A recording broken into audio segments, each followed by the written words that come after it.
Bien, buenos días a todos chicos. Bueno, este es el primer contacto que tenemos en forma virtual.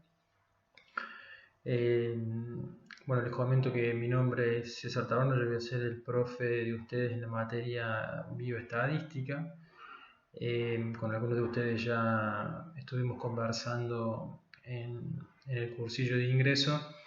Y bueno, obviamente estamos teniendo este tipo de clases o de charlas debido a la cuarentena que estamos todos cumpliendo ahora hasta el 13 de abril y bueno, no sabemos si se va a prolongar. Mientras eso suceda, vamos a tener esta vía de comunicación. Primero que nada, bueno, abrimos el aula virtual que vi que algunos ya están entrando.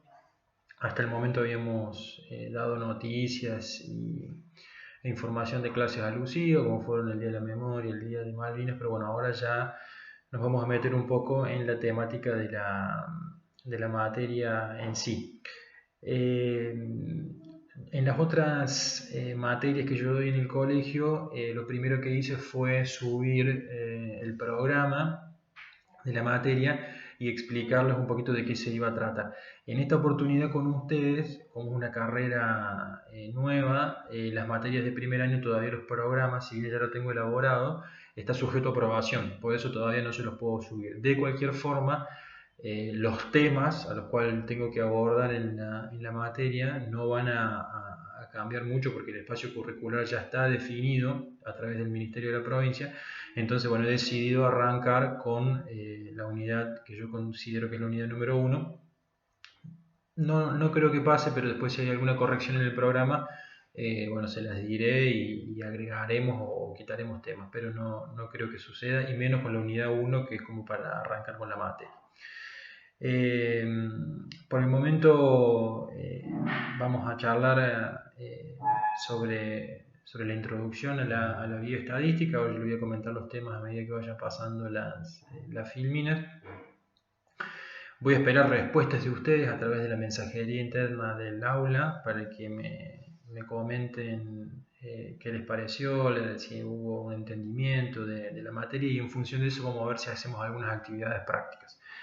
Dependiendo de la participación de ustedes. Por ahora esta primera aproximación es todo lo que tiene que ver con la teoría, y después en la clase se van a dar cuenta de que les voy a poner varios links aparte de este, con distintas explicaciones de lo que es bioestadística para que tengan otras opiniones que están dando vuelta en el sistema educativo. Al final de la charla de hoy les voy a explicar un poco cómo se regulariza, cómo se promociona la materia, cómo hay que rendirla y demás.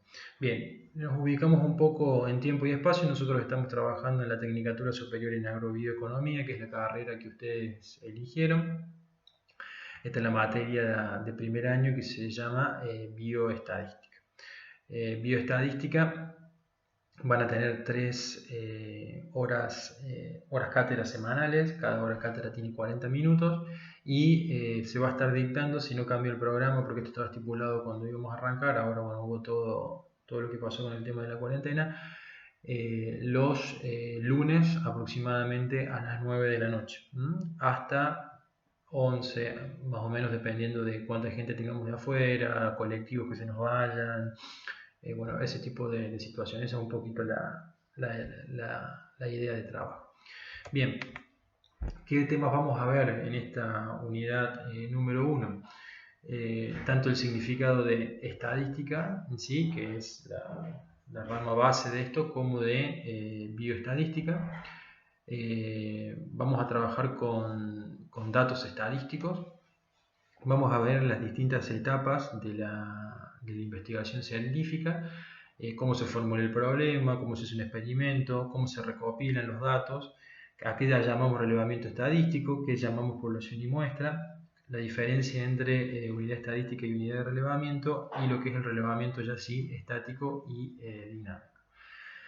Luego de eso vamos a ver rápidamente cómo clasificamos, tabulamos y describimos los resultados. Generalmente vamos a ver que vamos a utilizar tablas, gráficos, también va a haber alguna presentación en forma literal.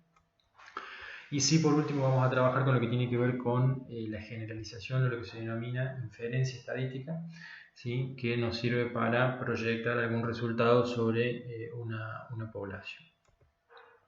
Entonces, yendo al significado de la palabra en sí, estadística, como ven acá, deriva del vocablo estado. Desde los comienzos los distintos pueblos trataban de tener registros de diferentes cosas: población, nacimiento, muerte. Una definición muy general de estadística habla de compilar, organizar, resumir, presentar, analizar datos.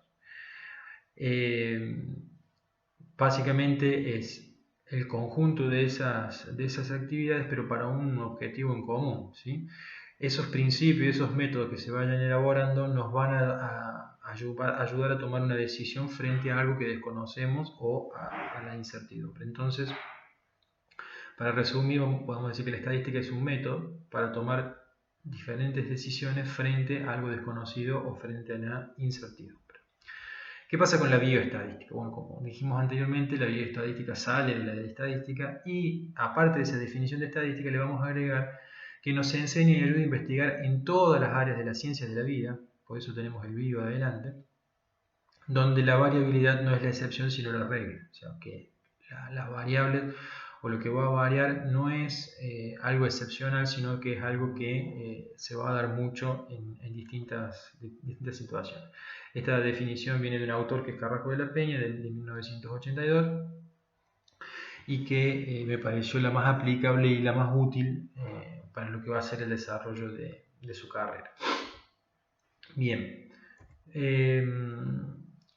vamos a empezar a describir o a clasificar los distintos tipos de estadística. La primera que tenemos es la descriptiva, que acá lo único que hacemos es mostrar datos. O sea, recolectamos, presentamos y describimos los datos. Y después sí tenemos la inferencial, que utilizamos esos datos, pero para tomar decisiones. Lo que a su vez, digamos, los datos los vamos a tomar de una determinada muestra, ya vamos a ver la diferencia entre muestra y población, pero eso datos que definimos en la muestra, después lo podemos extender hacia esa población de la cual forman parte los datos. Entonces, como decíamos anteriormente, tenemos dos tipos, la descriptiva y la inferencial. Acá mostramos los datos. A través de esos datos que mostramos y a través de muestras, ¿sí?, podemos inferir, ¿sí?, o tomar decisiones sobre una población total. Ese es el esquema de trabajo de cómo se relacionan también la descriptiva con la inferencia. Vamos al concepto de dato. Cuando hablamos de dato, no tenemos que considerar que cualquier información, ya sea cuantitativa, cualitativa, numérica o lo que sea, vaya a ser considerado un dato estadístico. Tienen que cumplir requisitos como son que, primero que nada, que sea algo que nos interese. O sea, un dato estadístico nos va a salir en la medida que nosotros estemos estudiando algo que tenga que ver con ese dato. Y por otro lado, también tenemos que tener relaciones en esos datos. Tenemos que poder compararlos, analizarlos, interpretar. Por ejemplo, la altura de una sola persona por sí sola va a carecer de dato estadístico para poder hacer análisis. Si tenemos la altura de 100 personas, vamos a mejorar nuestro análisis de datos. Si tenemos la altura de 100 personas correspondiente con su edad o con su peso, o con su actividad deportiva o con lo que fuere, ya todavía tenemos más información para poder analizar e interpretar esos diferentes datos que vamos a ir obteniendo. Ahí ya van viendo algunas de las informaciones que nos van a arrojar todos estos datos que analicemos, los distintos gráficos de barras, de tortas, gráficos en 3 dimensiones, que todo esto lo vamos a ir aprendiendo a medida que vayamos desarrollando los problemas y vayamos metiendo la aplicación informática en cada uno de ellos. ¿Qué pasa con los datos? ¿Cómo los diferenciamos? Bien, tenemos los cualitativos, que acá la respuesta que nos van a arrojar es totalmente categórica, hablan de cualidad, ¿sí? Lindo, feo, mucho, poco, sí, no, me gusta, no me gusta poco, más o menos. Y obviamente a esos datos cualitativos se los puede asignar un valor numérico para transformarlo en cuantitativo. Acá tiene mucha influencia el sistema binario, que ustedes van a trabajar bastante con eso. Sistema binario que trabaja con 0 y 1, para decir 0 es una cosa, 1 es otra. Y los cuantitativos ya acá responden con números. Estos miden cantidades y, como decíamos anteriormente, podemos tomar datos cualitativos y transformarlos en números. Entonces, ese dato que nosotros vamos a estudiar va a poder ser cualitativo por un lado, esto me gusta, no me gusta, sexo masculino, femenino, lo que hicimos anteriormente, y los cuantitativos, que son los que charlábamos recién, a estos sí los podemos dividir en dos. Unos van a ser discretos y otros van a ser continuos. Los datos cuantitativos discretos son aquellos que no pueden tener división, es decir, la cantidad de personas que hay en un aula. ¿Sí? Puedo tener 50, 40, 30, no puedo tener 30,2 personas dentro de un aula. En cambio, los continuos son aquellos que sí podemos, tienen que ver, que podemos fragmentar, perdón, tienen que ver muchas veces con datos abstractos, por ejemplo, la temperatura, la velocidad, el tiempo, si yo puedo dividir el tiempo tantas veces como crea conveniente, la temperatura lo mismo, etc. Entonces, resumiendo, tenemos dos tipos de datos, cualitativo y cuantitativo. Cualitativo, me gusta, no me gusta, sí, no, masculino, femenino, etc.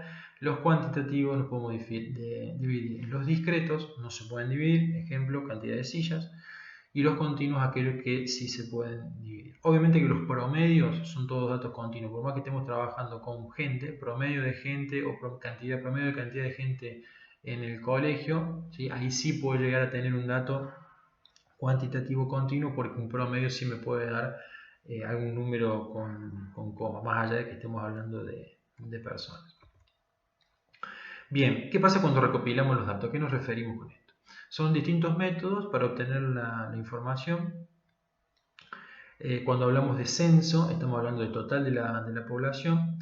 Y obviamente vamos a ver que hay distintas fuentes para obtenerlo. ¿Cuáles son los métodos? Buscar datos que estén ya publicados por organismos gubernamentales, por industrias o mismos individuales. Estos se pueden comprar o adquirir gratuitamente. La otra forma de obtener datos es hacer un experimento, ¿sí? Y con el experimento vas obteniendo los datos necesarios. Y una última forma muy conocida por nosotros es realizar una encuesta. Realizar una encuesta, por ejemplo, las que se realizan antes de las elecciones para los distintos cargos políticos, o cuando te quieres hacer una encuesta de un producto que compraste, o anterior a realizar una compra, si estás interesado en tal o cual producto o servicio. Vamos a la definición, a la diferenciación principalmente de lo que es población y muestra. Cuando hablamos de población, estamos hablando de la totalidad de lo que querramos estudiar, ¿sí? A esa población podemos tener una primera clasificación, que es cuando hablamos de existencia real, por ejemplo, autos, personas, sillas, cosas, etc. O abstracto, que es lo que hablábamos anteriormente, la longitud, la temperatura, la velocidad. Estos elementos que nosotros vayamos a estudiar también pueden ser naturales o artificiales, ¿sí? Y hay otra clasificación que es que sean de índole simple, por ejemplo una persona, o de entidad compleja, ya estamos hablando de una familia, de un conjunto de familias y demás. Pero lo más importante que les tiene que quedar esto, más allá de la clasificación en real, abstracto, natural, artificial, simple y compleja, es que cuando hablamos de población hablamos del todo, de todos los elementos de los cuales queremos estudiar. ¿Qué pasa con la muestra? Eso es una parte de la población y una parte que se selecciona, ¿sí? La muestra se selecciona de la población con una determinada metodología. ¿Para qué sirve tomar una muestra? Justamente porque cuando se quiere hacer un estudio es muchísimo más complicado estudiar a toda la población que estudiar a la muestra. Si uno estudia la muestra es mucho más sencillo por una cuestión de tiempo, de dinero, de recursos. Y si uno toma una muestra de forma consciente y bien elaborada, bien hecho el muestreo que se le llama, puede después, a través de la estadística inferencial, que es lo que hablamos anteriormente, trasladar los datos que obtiene en la muestra a la población. Si bien no van a ser exactamente reales, puede también calcular con qué margen de confianza está trabajando con esos datos de la población. Esos datos que utilizamos en una muestra van a tener un nombre determinado, ¿sí? Van a ser estadígrafos, estadísticos o estadísticas, cualquiera de los tres nombres, pero aquel que se trabaja en la población, el dato que viene de la población, se denomina parámetro. Bien, resumiendo un poquito esto de la población y la muestra, es el conjunto total de individuos, la muestra es una parte de la población. La población, hago un muestreo y obtengo la muestra. Y obviamente tiene que ser representativo de esa población, ¿sí? Acá tenemos Otro gráfico que nos muestra de qué hablamos cuando hablamos de población y muestra. Población es el conjunto, muestra es esto. ¿Y a qué nos referimos con que sea significativo o representativo? Si yo quiero saber, por ejemplo, la estadística o cuando hablamos de una encuesta en las elecciones, por ejemplo, no voy a encuestar a todas personas de Buenos Aires, ¿sí? Si quiero saber un candidato a presidente. Voy a hacer una muestra de forma tal que tendré una proporción, tanta cantidad de Buenos Aires, tanta cantidad de Córdoba, tanta cantidad de Santiago del Estero, para que sí sea representativo. Eso significa ser representativo. Cuando hablamos de unidad estadística, estamos hablando de cada uno de los elementos individuales que van a constituir la población sobre la que se quiere realizar el estudio. Por ejemplo, si hablamos de un censo ganadero en la ciudad de Las Varillas, la unidad estadística constituye cada uno de los animales que hay en cada uno de los establecimientos agropecuarios, ¿sí? Si hablábamos de un censo de gente, será cada uno de los individuos. Unidades estadísticas son todas aquellas cosas que nosotros podemos medir en la recopilación de datos, ¿sí? Acá tienen distintas variables que pueden llegar a ser unidades estadísticas en un estudio: número de empleados, número de accidentes, inventario, costo de producción, eficiencia, número de defectos, tiempo de entrega, número de reprocesos, tiempo de ciclo, productividad, materias primas, etcétera, etcétera, etcétera. Unidad estadística entonces son los elementos individuales que nosotros queremos estudiar. ¿Qué pasa con la unidad de relevamiento? La unidad de relevamiento va a estar formada por unidades estadísticas y va a hacer referencia puntualmente a dónde nosotros queremos obtener, o mejor dicho, dónde nos va a dar la información de esa unidad estadística que queremos estudiar. Si vamos al caso del censo ganadero, ¿quién nos va a responder la cantidad de cabezas de ganado que tiene el establecimiento? ¿Será la estancia? ¿Será el dueño del establecimiento agropecuario, el productor?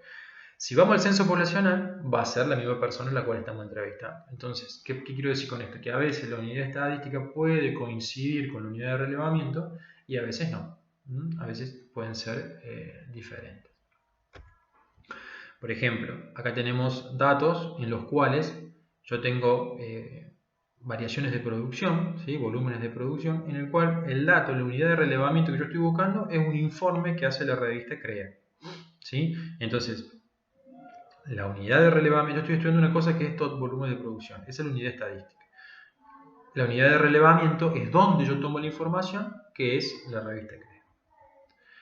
Después tenemos diferenciación entre lo que es un relevamiento estático y dinámico. Estático es un relevamiento en el que se toma la información en una fecha determinada. Por ejemplo, un censo. Acá tenemos datos que nos arroja el censo poblacional realizado en el 2010 en nuestro país, ¿sí? Diferentes datos que nos proporcionan.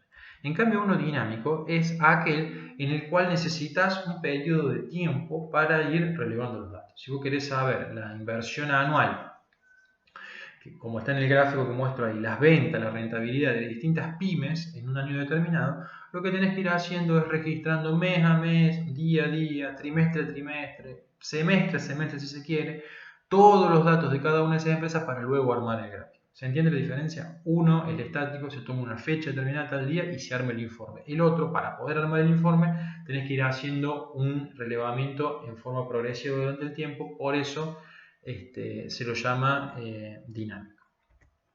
Bien, ¿cómo vamos a clasificar, cómo vamos a mostrar un poco los resultados? Hay una primera forma muy sencilla que lo vamos a utilizar muy poquito, que se llama presentación literal. Esto, como tenemos poquitos datos y hacemos un análisis de alguna cuestión, entonces lo que hacemos es presentarlo en forma escrita. Por ejemplo, lo que tienen ahí en pantalla. El estudio analizado muestra que los casos A y B corresponden al porcentaje más elevado de estudio, siendo el caso C el de valor más cercano al promedio. Y listo. Se hace una presentación escrita del resultado que se realizó. ¿Cuándo se puede hacer esto? Cuando son pocos datos, cuando no son complejos, cuando la información así lo requiere. La normalidad de los casos es lo que vamos a ver ahora. Estadística descriptiva. ¿Qué pasa con esto? Trabajamos con números, con muchos números, ¿sí? Hay que presentarlos en forma ordenada, necesitamos tablas, cuadros, gráficos, diagramas, y eso a su vez nos va a permitir después calcular valores. Algunos de los valores, se los adelanto, no son parte de esta unidad, pero por ejemplo promedio, moda, mediana, valores que En una de esas se acuerdan de alguna materia de la secundaria o algún otro curso o carrera que hayan estudiado. Y después vamos a ver otras que son un poquito más complejas, como rango, como coeficiente de variación, como desviación estándar, todas medidas que nos van a permitir analizar los distintos grupos de datos. Entonces, a esta forma de describir, de presentar, perdón, los datos se llama estadística descriptiva. ¿Sí? Ahí tenemos un grafiquito donde mostramos la información. Ven que acá no hay una explicación literal con palabras y demás, sino que las palabras las vamos a ir diciendo mientras vamos explicando, pero a través de un gráfico, a través de un determinado gráfico. Este que tenemos acá muestra la evolución de gastos internos en investigación y desarrollo de distintos estamentos. En rojo está el total invertido con el correr de los años. En azul están las empresas, en amarillo o naranja enseñanza superior, en lila la administración pública, abajo tenemos instituciones privadas, etcétera, etcétera, etcétera. A los fines de mostrarle cómo se explica un gráfico, que yo estoy contando lo que ustedes están viendo, pero no lo estoy escribiendo como en el caso anterior. ¿Qué pasa con la inferencia estadística? Es la también llamada estadística inductiva.